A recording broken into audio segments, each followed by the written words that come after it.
Supporters of a drive to take the state sales tax off food today began their final push to place an initiative on the November ballot. Tonight, we'll hear the arguments of both sides on the issue of taxing groceries in Idaho.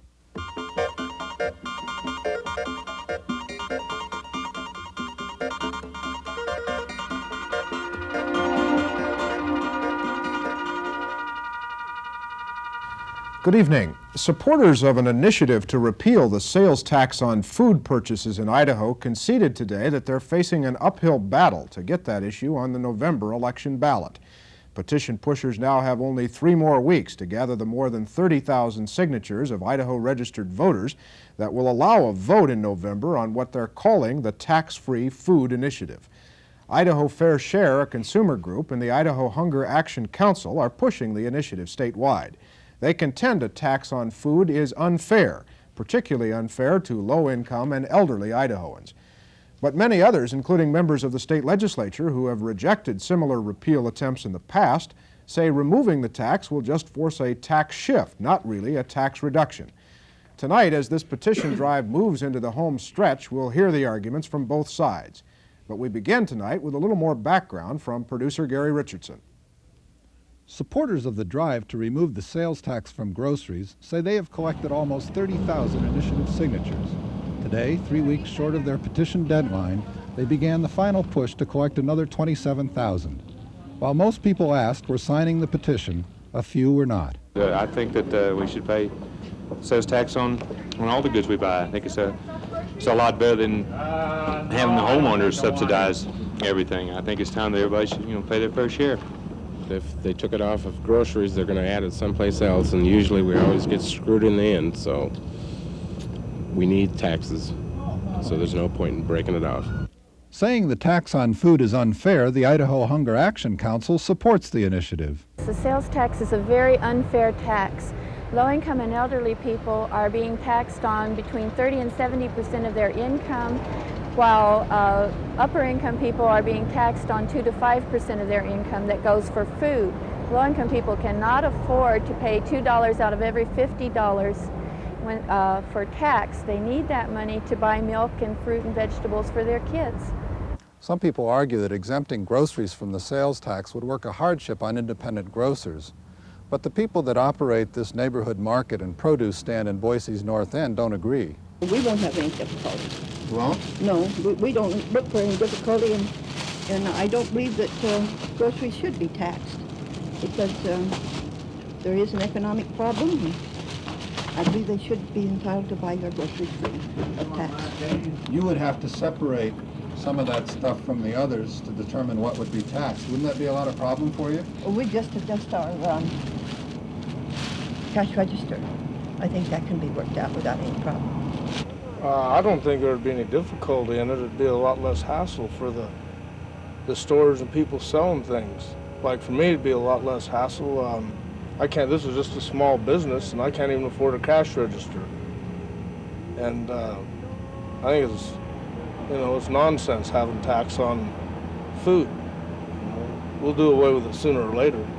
A spokesman for the State Tax Commission estimates the impact of the grocery exemption on tax revenues at over $20 million. The effect on the state would be a loss of sales tax revenues of approximately $34.5 million. The repeal of the grocery credit would lower the effect by approximately $14 million for a total loss of $20.5 million. The cities and counties, through the distribution of the sales tax formula, would lose $4.7 million, and the state's general fund would lose approximately $15.8 million during fiscal year 1986. That impact on the state treasury of removing the sales tax on food purchases is one of the principal arguments that's being made against the tax-free food initiative. Here to answer that argument and make the case tonight for repeal is the Reverend Nathaniel Pierce, the rector of an Episcopal church in Nampa. Reverend Pierce has been active in the group Idaho Fair Share, one of the groups pushing the initiative. Seems pretty clear that you are having some difficulty getting the number of signatures. Why is that?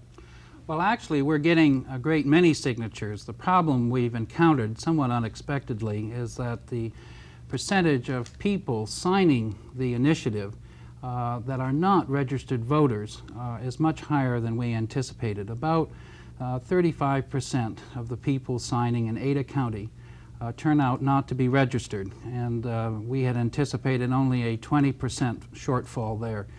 And that's what's kind of put us into a major effort in these last weeks to try and get enough signatures to get this on the ballot for a vote in November.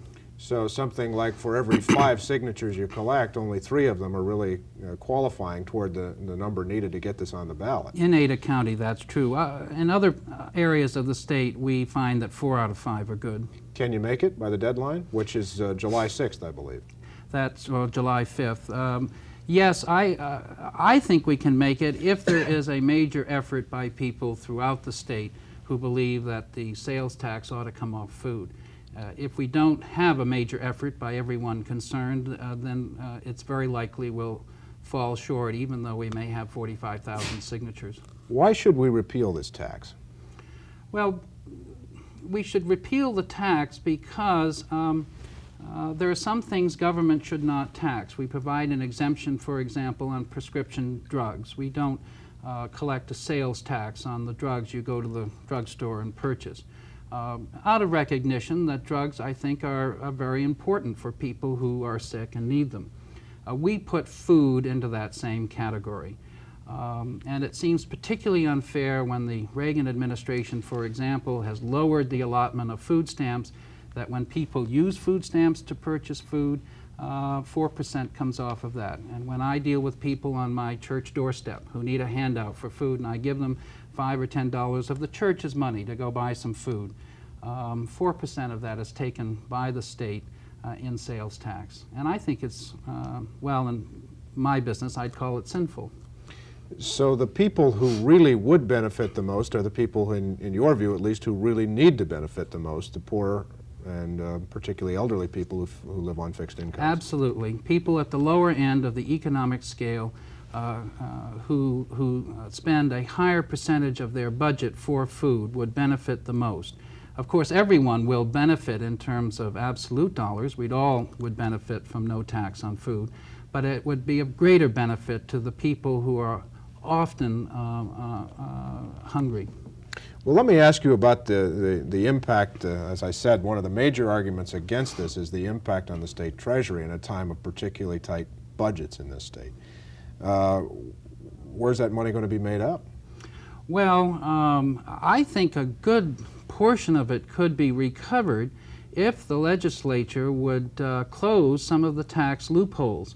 Why, for example, should the sale of gold bullion be exempted from the sales tax? Why should caskets be exempted from sales tax? Why should INEL in Idaho Falls enjoy a special tax exemption? If the legislature would spread the burden evenly in terms of the sales tax and exempt food, I think they'd come out pretty much where they are.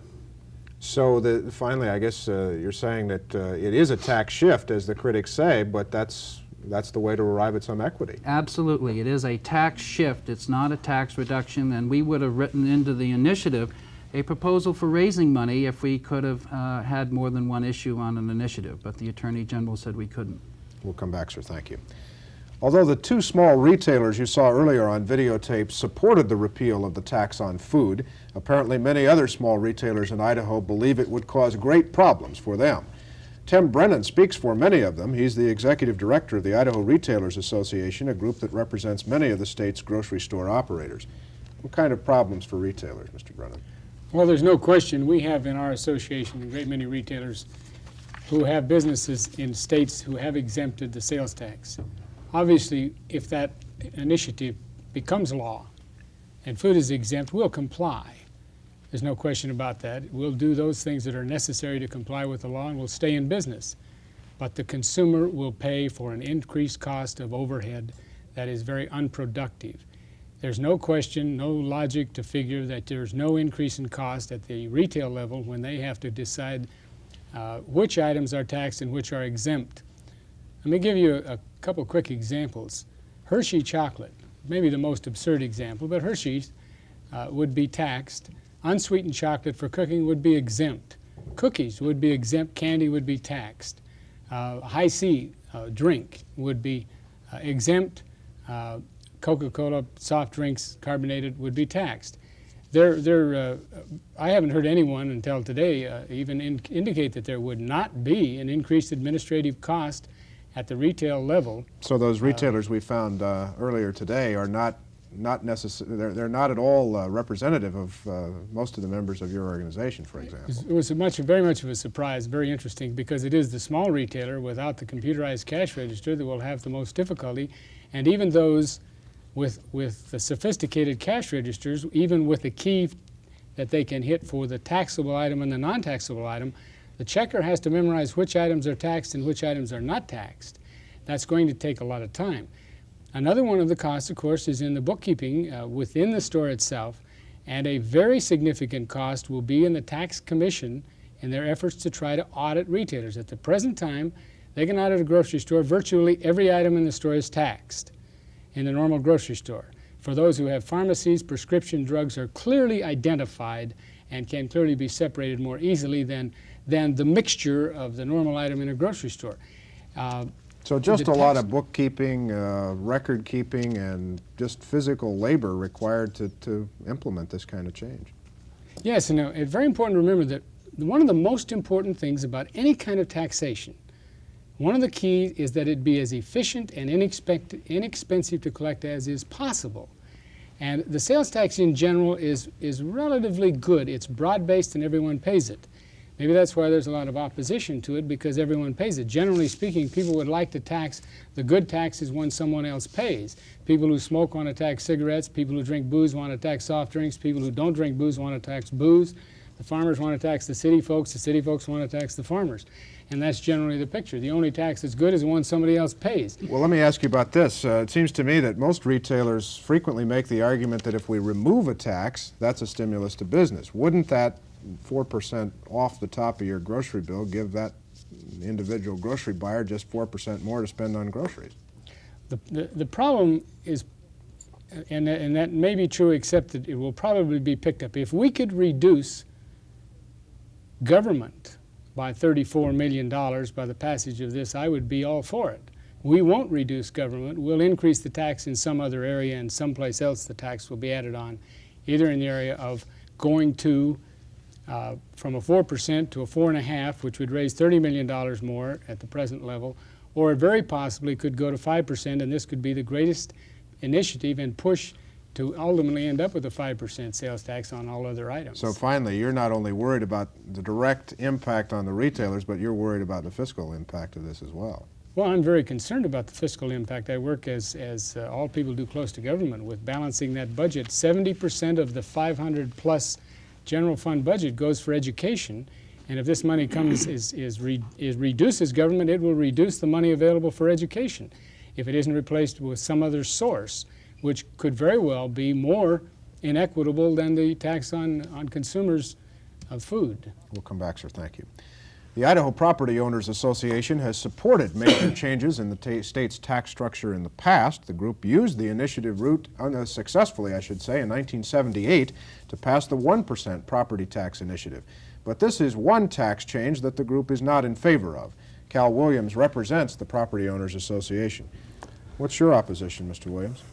Well, thank you, Mark. The board itself on the Property Owners Association has not taken an official stand. However, I cannot, and I speak mainly for myself today, but I don't visualize that their position would be any different than mine in that we visualize the fiscal impact of $20.5 million as the State Tax Commission projects to be lost to fall on the property tax itself. And the reason we visualize that is because in 1979, the 1% initiative cut about $30 million from the People's Property Tax Bill. And last year, the legislature kicked in about $30 million more to education out of the state budget. Now, it has been said here in regards to making up this loss through maybe eliminating some of the exemptions that now exist in relation to the sales tax. But in my opinion, if you look at the areas of exemption, the two main areas that have any money at all to be picked up appreciably is the production credit exemption that is not in existence in the sales tax, as well as utilities. And I can't visualize the legislature touching those two areas. So But you'd need to touch one with that big of an Yes. impact in order to replace that. Yes, Yeah. and I don't see the legislature, in my personal opinion, for the next 3 or 4 years, even doing anything about an increase in the sales tax. They just got through going through that this year. So we have. Excuse me. Sure. So Reverend Pierce's argument about eliminating the exemption on gold bullion and caskets and those things, that wouldn't even make a dent in replacing this money. Well, no, but not that I disagree with the Reverend on some of those things that might be needed to be eliminate the privilege they have now, but it won't bring in the money that we're talking about. Idaho has one of the highest corporate tax of any of our surrounding states. Therefore, I don't visualize any room in the corporate end of it to raise this money. So where is it going to move? I say it's going to move into the property tax itself. Well, I know the Property Owners Association has long been on record as saying that the property tax is terribly unfair to many people. Is this tax any more fair to these low-income folks and elderly folks who live on fixed incomes? Well, I say that in disagreeing with the initiative on not that I disagree with helping the needy, but I think we have in place now the means to do that, and the legislature could do more in that area to help them. In other words, we have the circuit breaker and the property tax. Now, if this passes, I visualize the circuit breaker being eliminated, or the restrictions raised such that it would do much good. That's a tax break for elderly On the folks property on owner. property tax, Mhm. okay. And with the credit that's now given back for tax on food, for those truly needed through evidence that they need it, they could increase that amount to help those people. And the reason I say that is because the question to me is how many truly needy people do we have in the state of Idaho? Well, if we look at one figure and say the state health and welfare says that we've got 70,500 people receiving food stamps. Of that, the average family is 2.7. The average individual receives $47.50, and the average family gets $128. Well, and they pay out about $3,165,000 a month. When you put 4% to that, and you put the numbers to it, and you come back down, you're looking at about 71 cents per month per individual that they're paying on food. I don't want to interrupt you, but I need to move along here. Yeah. But your basic point, as I understand it, is that this tax might not be fair, but it would not be any more fair to shift it somewhere else. That's true, and every individual, I think, owes something for the services that they're receiving, just like all the rest of the people. Okay, we'll come back, sir. Thank you very much.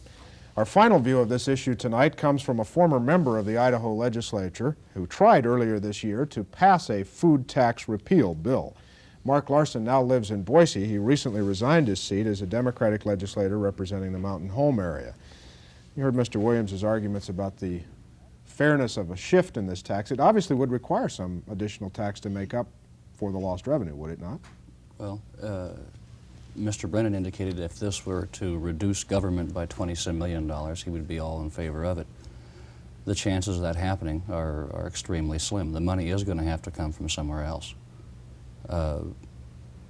And where it would come from, just as he mentioned that the only other exemptions that are really big money exemptions are the production exemptions and the utilities exemption. And the legislature, I don't think, and I agree with Mr. Williams, they won't mess with those. Nor will they mess with the circuit breaker tax for the old people. This is an election year, and every good politician in the state is going to be out there supporting old people and kids. They're all going to say our kids are our greatest resource. And So where does that leave us to go for the money? Probably, just as someone who served on the Revenue and Taxation Committee, I would say probably an income tax. If there is going to be a tax increase, I think that would be the one that would be politically easiest to swallow. And in your point, and from your perspective, at least that would be fairer to Sure. taxpayers than having people pay sales tax on food. Mm-hmm. Very definitely. Mr. Brennan says that there could be some danger, and other people believe this too. I saw Senator Dane Watkins of Idaho Falls quoted in an Eastern Idaho newspaper recently as saying that should this initiative pass, it could impact funding for public schools, the big ticket item in the state budget. Concerned about that? Yes, I am, because the education reform bill that was passed last year called for spending of monies in this fiscal year. It also calls for spending more money in the next fiscal year, another $13 million, in addition to the 20-some million dollars that was put into it this year. So the legislature is looking at, if they follow through with the education reform bill, the necessity of $50 million more than what they started with this year. If this initiative passes, there's another $20 million. So Mr. Williams could be right that that impact could go back on the property taxpayer who supports the public schools at the local level. Possibly it could. What else could happen is that the vast movement in the education reform bill could be put off for several years. There were many attempts to do that as it was.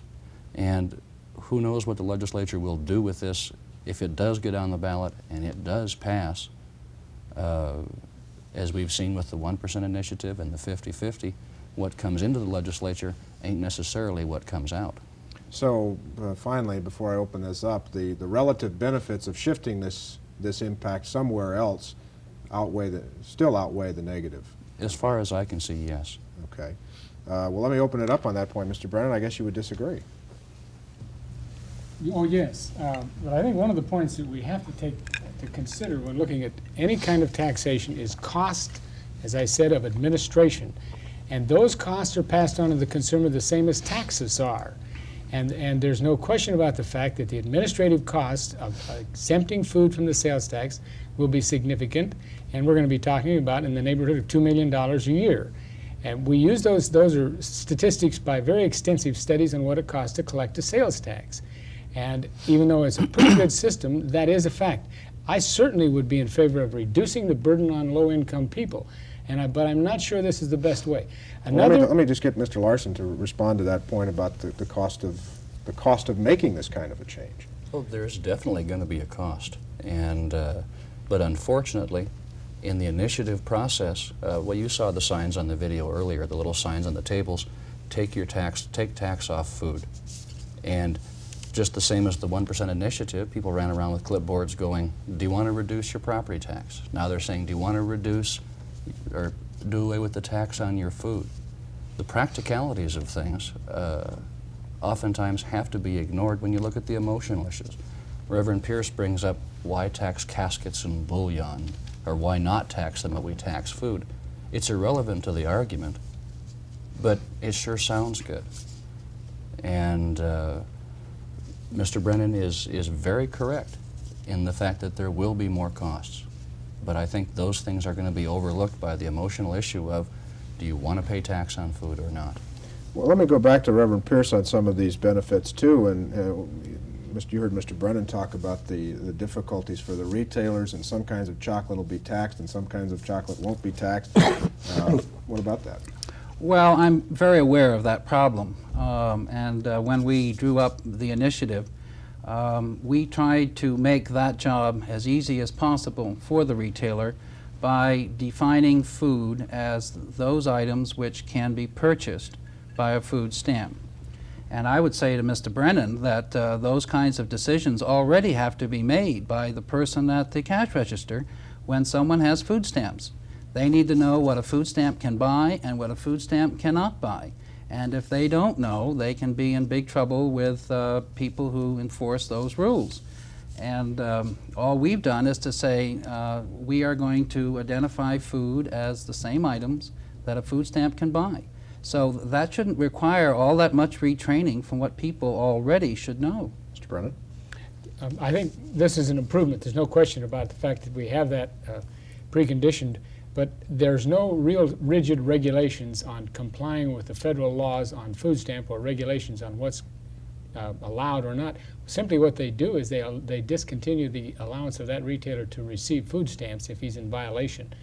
Much different than the regulation that would be involved with the sales tax. It does reduce, as long as they're consistent. That is not a hard, fast rule set up by state law. It's set up by federal regulation. The items exempt from food stamps could be changed at any time along the line. And that this initiative is tied to that. If they change the regulations on food stamps, then the tax-free food items would change with it. Let me go back, excuse me, to Mr. Williams's point about shifting this impact perhaps to the property tax. Low-income and elderly people pay property tax through rent or by owning property, and they would certainly be impacted there, wouldn't they? Could it not be a sort of a tit-for-tat trade-off here? Well, I think we're dealing here with the same issue that we would be dealing with in any legislative session where there was a need to raise additional funds. And of course, people are concerned about where that's going to come from. I would hope that the legislature would be sensitive to the whole question of equity. And as Mr. Larson said, I think dealing with an increase on income tax would probably be the most palatable. But it seems to me to say I'm concerned about property tax, well, we're always concerned about property tax. That's always at risk, particularly when there's more money needed. But that avoids, it seems to me, the very serious moral and practical questions involved here about helping hungry people get enough food. Mr. Williams? Well, I'm appreciative of what the Reverend says and the basis of where the shift would go. But as stated before, I believe that the legislature also believes that the property tax is their that area is the best area they have to maneuver in, simply because in 1983, you know, the legislature had appointed special committees to study the three legs that we have in the tax system. They did absolutely nothing. And one of the income tax, you're talking about the income tax percentage-wise we pay now, that was not touched. So just as a practical matter, it likely would be the property tax. Yeah, simply because 4.7 million has been pointed out. That relates back to the counties and cities. Well, And that, I would have to disagree a little bit with you, Mr. Williams. Now, I only spent 2 years there, but other than taxing utilities, one of the scariest things that anybody talked about on the Revenue and Taxation Committee was when someone mentioned anything to do with raising property taxes.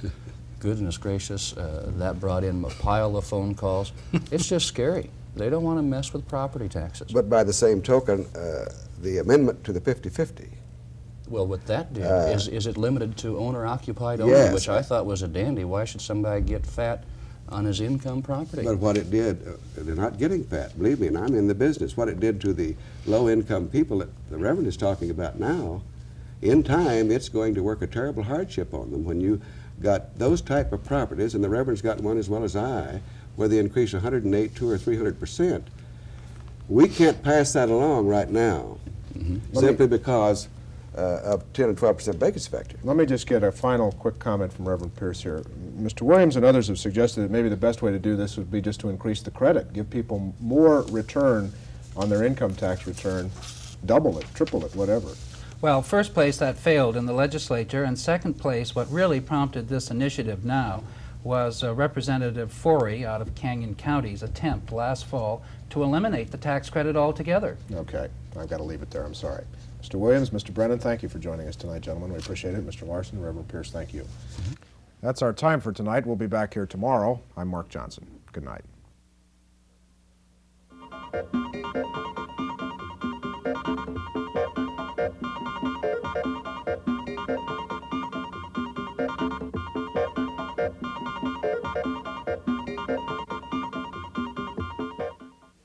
The funding for this program is provided by the Corporation for Public Broadcasting and the Friends of 4, 10, and 12.